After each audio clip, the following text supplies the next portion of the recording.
पहली जो पृथ्वी है इसकी थोड़ी चर्चा करें, कहाँ है ये, कितनी बड़ी है। ये द्वितीय पृथ्वी है। इस द्वितीय पृथ्वी में कौन है? नारकी जीव। कितने क्षेत्र में? 32,000 योजन मोटी पृथ्वी है। 1,000 योजन ऊपर का नीचे का छोड़ दो तो बीच के 30,000 योजन में नारकियों के रहने के बिल हैं।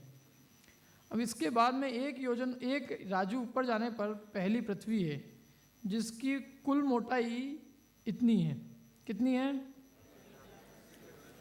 1,80,000। इतनी ये पहली पृथ्वी की कुल मोटाई है। चौड़ाई कितनी है? यहाँ से यहाँ तक चौड़ाई कितनी है?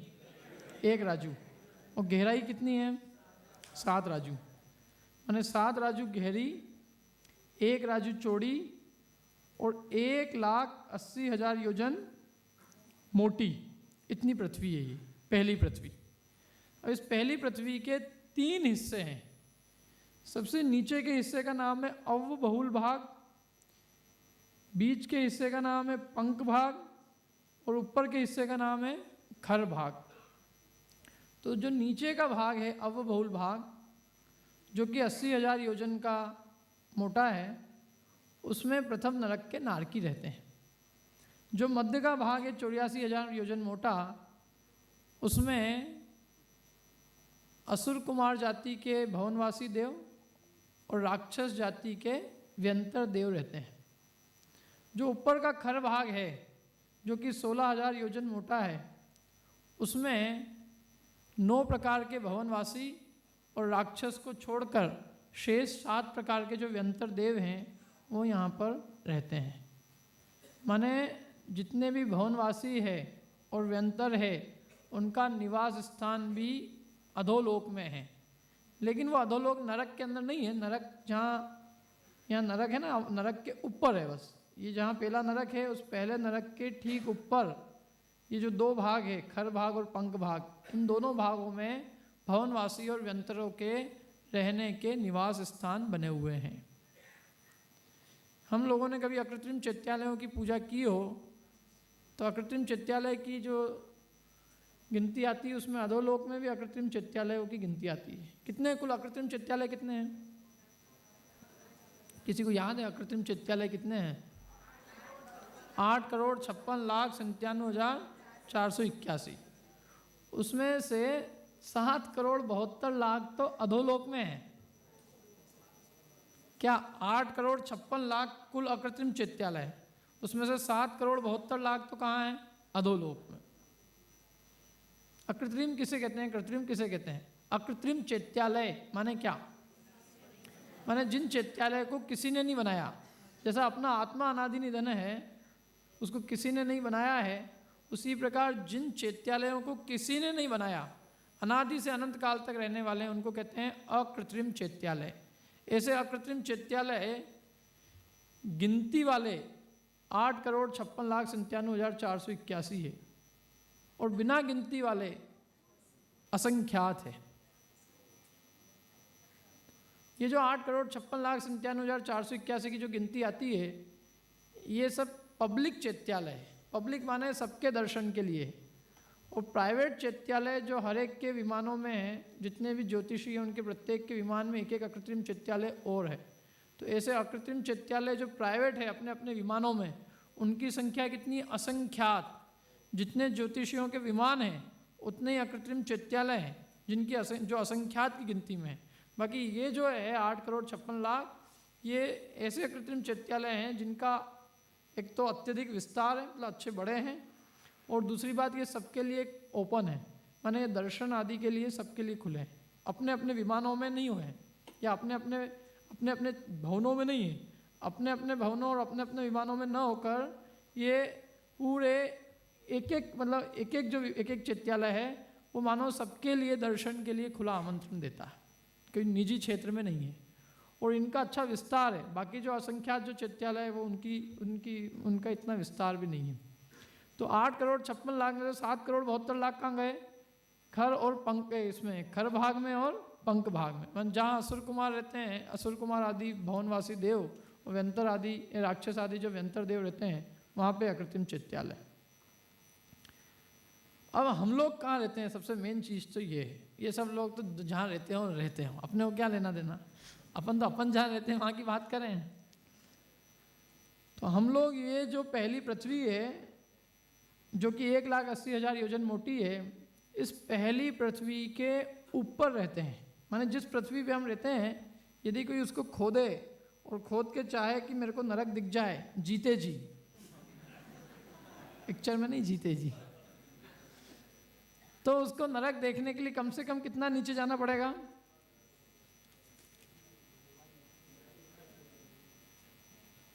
कितना नीचे जाना पड़ेगा उसको? 16,000 ये, 84,000 ये, कितना नीचे जाना पड़ेगा भैया? 1,00,000 योजन। और 1 योजन अपना बताया 4,000 मील का, माने 1,00,000 योजन माने 40 करोड़ मील। तो 40 करोड़ मील धरती यदि आप खोदने में समर्थ हो तो आपको नरक दिख जाएगा। खोद लो 40 करोड़ मील, इतनी नीचे है। मनुष्य का जो अस्तित्व है वो 1,000 योजन से नीचे नहीं है। यदि मनुष्य ज़्यादा से ज़्यादा खोद के नीचे चले भी जाए, या कोई रिद्धिधारी मुनिराज रिद्धि के प्रभाव से नीचे भी चले जाए, तो अधिक से अधिक नीचे जा सकते हैं 1,000 योजन। 1,000 योजन नीचे, 1,000 योजन से नीचे कोई नहीं जा सकता। कोई भी मनुष्य, उसकी जो नीचे बॉटम में जाने की जो सीमा है वो 1,000 योजन है। ऊपर अलग है, लेकिन जो नीचे की अधो दिशा में जो जाने की सामर्थ्य वो कितनी है? 1,000 योजन। तो ये तो बहुत नीचे है, 1,00,000 योजन नीचे है। इसलिए कभी कोशिश मत करना कि दिख जाए अपने को नरक। तो हम इसके ऊपर रहते हैं। इस मतलब 1,80,000 योजन वाली जो पृथ्वी, इसके ऊपर हम रहते हैं। अब इसमें तो बहुत लंबा विस्तार है इसका। तो 7 राजू चौड़ी है ये, 7 राजू गहरी, 7 राजू कितनी है? गहरी, और 1 राजू चौड़ी, और 1,80,000 योजन मोटी। इसके ऊपर हम रह रहे हैं। अब सवाल ये उठता है कि हम कहाँ रह रहे हैं? ये तो इतना बड़ा विस्तार है इसका, है ना। ये है पूरी पृथ्वी, यहाँ से यहाँ तक अंदर। ये 7 राजू तो है अंदर गहरी, 1 राजू चौड़ी, और कितनी मोटी है? 1,80,000 योजन मोटी। इसके ऊपर हम रहते हैं। तो प्रश्न मेरा ये है कि क्या हम पूरी पृथ्वी पे रहते हैं? क्या 7 राजू लंबी पृथ्वी पे रहते हैं? केवल हम त्रस नाड़ी में रहेंगे, क्योंकि हम त्रस है। तो मिलेंगे कहाँ हम? त्रस नाड़ी में। अब त्रस नाड़ी भी कितनी बड़ी है? 1 राजू बाय 1 राजू, तो 1 बाय 1 राजू चौड़ी है वो। तो मनुष्य लोक का अस्तित्व पूरे 1 बाय 1 राजू में नहीं है। वो केवल जहाँ तक मानुष्योत्तर पर्वत है वहीं तक उसका अस्तित्व है। बाकी उसके अलावा मतलब मनुष्य का अस्तित्व तो केवल 2.5 द्वीप में है। लेकिन ये जो 1 बाय 1 राजू का पूरा क्षेत्र है, इस 1 बाय 1 राजू के क्षेत्र में तिर्यंच जीव पाए जाते हैं। मनुष्य जीव केवल उसके मध्य में, जहाँ 2-2.5 द्वीप जो दिखाए जाएंगे आगे, उसके अंदर रहते हैं। मतलब हमारा निवास स्थान यहाँ है, त्रस नाड़ी में। त्रस नाड़ी के अंदर भी वो जो पहली पृथ्वी है उसके ऊपर, और उसके ऊपर भी जो मध्य के जो असंख्यात द्वीप समुद्रों में जो मध्य का द्वीप है, जम्बू द्वीप, जम्बू द्वीप के भरत क्षेत्र के आर्यखंड में हमारा निवास है। वो सब आगे चर्चा अपन करेंगे। तो अभी अपनी जो यहाँ बात थी कि इसमें अधोलोक में किन किन का निवास स्थान है, तो वो अपन ने छोड़ दिया था कि एक तो संपूर्ण नारकी रहते हैं अधोलोक में, उसके अलावा समस्त भवनवासी और समस्त व्यंतर देव, इनका निवास स्थान भी कहाँ है? अधोलोक में। और एकेंद्रीय तिर्यंश तो सर्वत्र लोक में पाए जाते हैं। इस प्रकार से इन जीवों का निवास स्थान है। अब अपना मध्यलोक चालू होता है। मध्यलोक की कितनी ऊंचाई है, कहाँ है मध्यलोक, ये सब अपन देखते हैं। पहली बात तो ये कि मध्यलोक में केवल मनुष्य ही नहीं रहते हैं। मध्यलोक में मनुष्य रहते हैं, तिर्यंच रहते हैं, 2 इंद्रिय से पंचेंद्रिय तिर्यंच, और उसके अलावा ज्योतिषी देव। ये 3 जीवों के मुख्य बने आवास है। किन किन के? मनुष्यों के, सारे मनुष्यों के, 2 इंद्रिय से पंचेंद्रिय तिर्यंचों के, और ज्योतिषी देवों के। इनका रहने का निवास स्थान कहलाता है मध्यलोक। भवनवासी व्यंतरों का निवास स्थान कहाँ है? अधोलोक में। व्यंतरों का निवास स्थान, भवनवासी व्यंतरों का अधोलोक में। ज्योतिषियों का निवास स्थान मध्यलोक में, और वैमानिक देवों का निवास स्थान ऊर्ध्वलोक में। ये तो हो गए देवों की चर्चा। नारकियों का निवास स्थान अधोलोक में, मनुष्यों का निवास स्थान मध्यलोक में। और तिर्यंच जो है, तो तिर्यंचों का निवास स्थान 2 इंद्रिय से पंचेंद्रिय तिर्यंचों का निवास स्थान है मध्यलोक में। और एकेंद्रीय तिर्यंच है वो पूरे लोक के अंदर सर्वत्र फैले हुए हैं, पूरे लोक के अंदर ठसाठस भरे हुए हैं। ये मध्यलोक का कितना विस्तार है, कितनी चौड़ाई आदि, ये सब हम देखते हैं।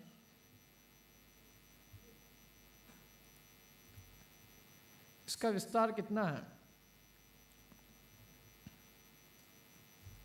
तो वैसे तो मध्यलोक की जो पृथ्वी है, पृथ्वी की गहराई तो कितनी है 7 राजू बाय 1 राजू। लेकिन हमें उस पृथ्वी से प्रयोजन नहीं, हमें तो केवल मध्यलोक में जहाँ मनुष्य और तिर्यंच पाए जाते हैं उतने क्षेत्र से प्रयोजन है, जहाँ की त्रस्त तिर्यंच पाए जाते हैं और मनुष्य पाए जाते हैं। तो जहाँ तिर्यंच पाए जाते हैं, जो तिर्यक लोक कहलाता है, वो केवल इस त्रस नाड़ी के अंतर्गत है।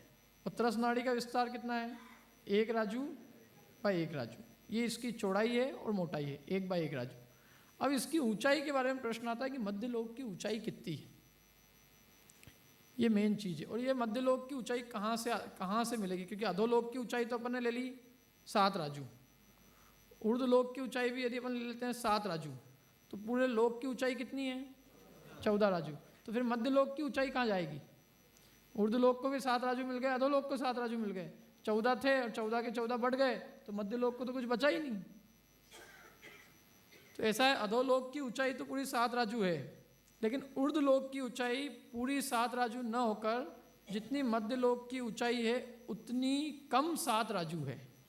क्या मध्यलोक की ऊंचाई कम 7 राजू है ऊर्ध्वलोक की ऊंचाई। तो प्रश्न है मध्यलोक की ऊंचाई कितनी है। तो जितना बड़ा हमारा सुमेरु पर्वत है उतनी ही मध्यलोक की ऊंचाई है। सुमेरु पर्वत कितना बड़ा है 1 लाख योजन, बस उतना ही मध्यलोक है, माने उतनी मध्यलोक की ऊंचाई है। मनुष्यों का अस्तित्व, मनुष्य ऊपर कहाँ तक जा सकता है और नीचे कहाँ तक जा सकता है, कि जितनी सुमेरु पर्वत की ऊंचाई है वहाँ तक मनुष्य जा सकता है, और जितनी सुमेरु पर्वत की जड़ है वहाँ नीचे तक मनुष्य जा सकता है। सुमेरु पर्वत की जड़ इस पृथ्वी के अंदर 1000 योजन नीचे तक है, तो 1000 योजन नीचे तक मनुष्य जा सकता है। सुमेरु पर्वत पृथ्वी के तल से ऊपर कहाँ तक है 99,000 योजन, तो मनुष्य ऊपर कहाँ तक जा सकता है 99,000 योजन, माने 1 लाख योजन पूरी मनुष्य लोक की मध्यलोक की ऊंचाई है। और चौड़ाई कितनी है उसकी 1 राजू बाय 1 राजू मध्यलोक की। मतलब मध्यलोक की चौड़ाई हो गई 1 राजू, मोटाई हो गई 1 राजू, और ऊंचाई कितनी हो गई 99,000 प्लस 1,000, 1,000 वो भी अपनी उसी की है, 1 लाख योजन उसकी कुल ऊंचाई हो गई।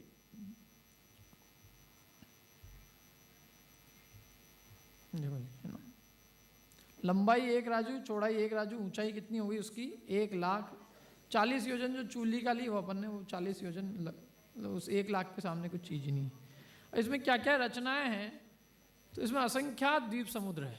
किसमें मध्यलोक के अंदर, जो कैसे हैं एक दूसरे को घेरे हुए हैं और दूने दूने व्यास वाले हैं। एक चित्र देखेंगे अपन तो उससे समझ में आएगा।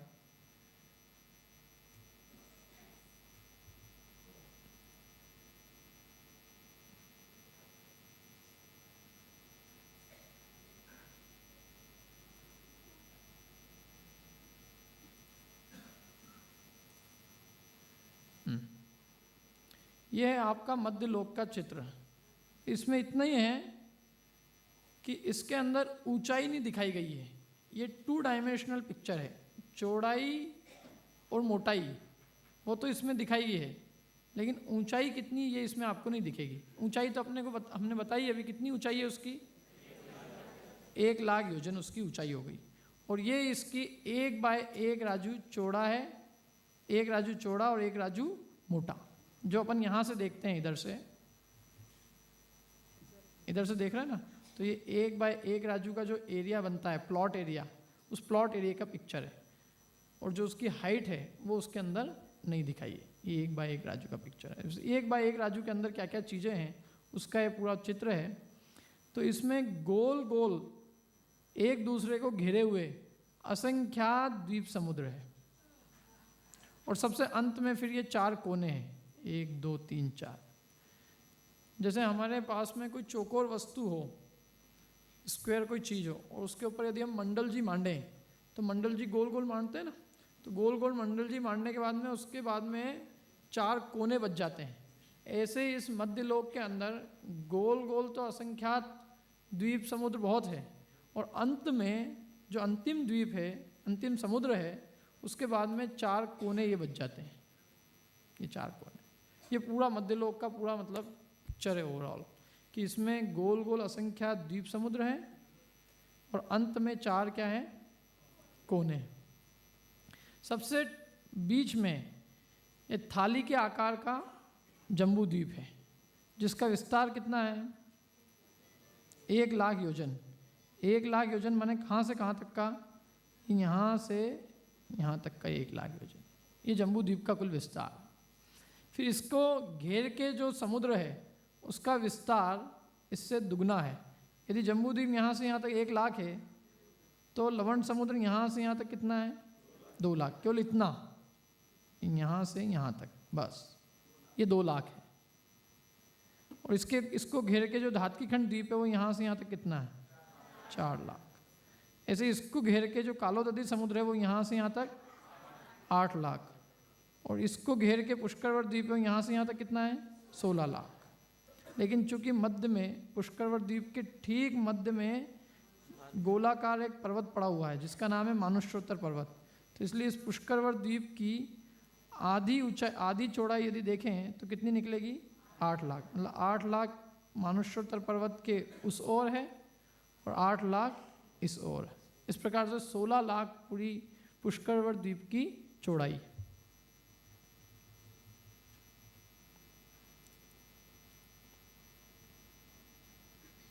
अब यदि हम पुष्करवत द्वीप के एक कोने से दूसरे कोने तक जाएं, पुष्करवत द्वीप के एक कोने से दूसरे कोने तक नहीं, मानुष्योत्तर पर्वत के एक कोने से दूसरे कोने तक जाएं, तो पूरी मनुष्य लोक की चौड़ाई अपने को मिल जाती है।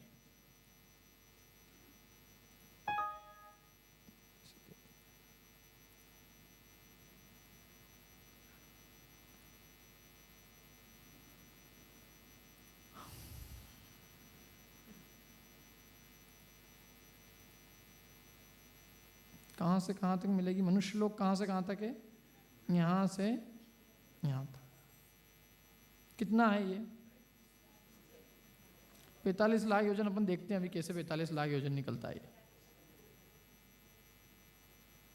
देखो ये हो गया अपना 1 लाख, इधर ये कितना हो गया, 2, 1 और 2 3, ये कितना हो गया 4, 3 और 4, ये कितना हो गया 7 और 8, और ये कितना हो गया इधर 15 और 8, 23 हो गया इधर। अब 23 में ये जो 1 लाख है इसको अपन माइनस कर दो अभी, क्योंकि 1 लाख अपने लिया ना, तो इधर यहाँ से यहाँ तक का कितना हो जाएगा ये 22 लाख। तो 23 और 22 लाख कुल मिला के कितना हो गया ये 45 लाख। इस प्रकार से 45 लाख योजन पूरा मानुष्योत्तर पर्वत के एक कोने से दूसरे कोने तक विस्तार है। और जितना मानुष्योत्तर पर्वत के एक कोने से दूसरे कोने तक जितना चौड़ा है उतना ही मनुष्य लोक चौड़ा है, क्योंकि मनुष्य लोक इस मानुष्योत्तर पर्वत के अंदर ही अंदर मिलेगा, इसके बाहर नहीं मिलेगा। माने हमारा पूरा मनुष्य लोक केवल कितना चौड़ा है 45 लाख योजन चौड़ा। 45 लाख योजन का यदि एक अपन सर्कल बनाए जिसका डायामीटर कितना हो, एक सर्कल बनाओ, सर्कल का डायामीटर कितना होना चाहिए 45 लाख योजन का, तो उस 45 लाख योजन के डायामीटर सर्कल का जो एरिया रहेगा उतना ही एरिया अपना मध्य लोक का, मनुष्य लोक का है। बाकी इसके बाहर क्या है, ये तो हो गया अपना ढाई द्वीप हो गया ना। ये पहला जम्बू द्वीप, दूसरा धातकी खंड द्वीप और तीसरा आधा पुष्करवत द्वीप। 2 द्वीप तो पूरे हैं और पुष्करवत द्वीप है आधा, इसलिए 2 और आधा मिला के कितने होगा ये 2.5 द्वीप। और ये 2.5 द्वीप कहते हैं अपन। बाकी समुद्र भी है इसके अंदर। समुद्र कितने हैं इसमें 2 समुद्र है। कौन कौन से, लवण समुद्र और कालोदधी समुद्र। ऐसा पूरा ये 2.5 द्वीप और 2 समुद्र मिलके पूरा अपना मनुष्य लोक होता है।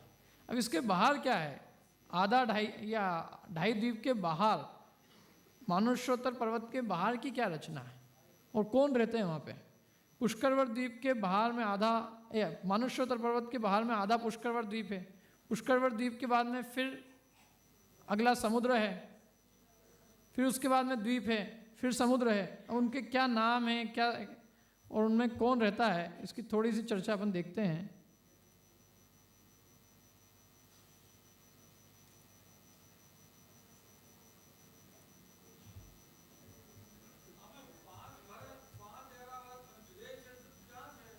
अभी आएगा, वो भी सब आएगा, सब चीज़ें आएगी। ये जितने भी 90% क्वेश्चंस जो आपके आए ना, वो सब वही है कि भाई जो चीज़ अपन ने अभी की नहीं है, अभी आएगी वो सब बातें। 5 भरत, 5 विदेह क्षेत्र, 5 इरावत क्षेत्र, तीर्थंकर स्वामी, सब आएंगे। थोड़ा सा अपने ये देखो, ये पहले तो अपने द्वीप समुद्रों के नाम देख लो। जम्बू द्वीप, फिर उसको घेर के लवण समुद्र, फिर धातकी खंड द्वीप उसको घेर के, फिर उसके बाद में पुष्करवत द्वीप उसको घेर के, वारुणीवर द्वीप, फिर वारुणीवर समुद्र। माने 2.5 द्वीप तक तो द्वीप और समुद्र के नाम अलग अलग है। 2 द्वीप तक, 2 द्वीप और 2 समुद्र तक। और फिर तीसरे द्वीप से समुद्र का नाम और द्वीप का नाम सेम है। जो द्वीप का नाम है वही समुद्र का नाम है। 8वां द्वीप क्या है? नंदीश्वर द्वीप। फिर उसके बाद में 11वां रुचकवर, फिर कुंडलवर द्वीप, ऐसे अनेक द्वीप समुद्र है। अंतिम जो द्वीप है उसका नाम है स्वयंभू रमण द्वीप। उस स्वयंभू रमण द्वीप के ठीक मध्य में एक पर्वत है। जैसे पुष्करवत द्वीप के ठीक मध्य में पर्वत है, उसी प्रकार स्वयंभू रमण द्वीप के ठीक मध्य में पर्वत है जिसका नाम है स्वयंप्रभ पर्वत। और वो स्वयंप्रभ पर्वत इस स्वयंभू रमण द्वीप के 2 हिस्से कर देता है। आधा हिस्सा इधर की साइड और आधा हिस्सा इस साइड, 2 हिस्से हो गई है। और फिर इस स्वयंभू रमण द्वीप के बाद में अंतिम समुद्र है जिसका नाम है स्वयंभू रमण समुद्र। और फिर उसके बाद में ये 4 कोने बचते हैं। अब 2.5 द्वीप तक तो मनुष्यों का निवास स्थान है और तिर्यंचों का भी निवास स्थान 2.5 द्वीप में है कि नहीं है? है। 2 इंद्रिय से 5 इंद्रिय तक के सारे तिर्यंचों का निवास स्थान 2.5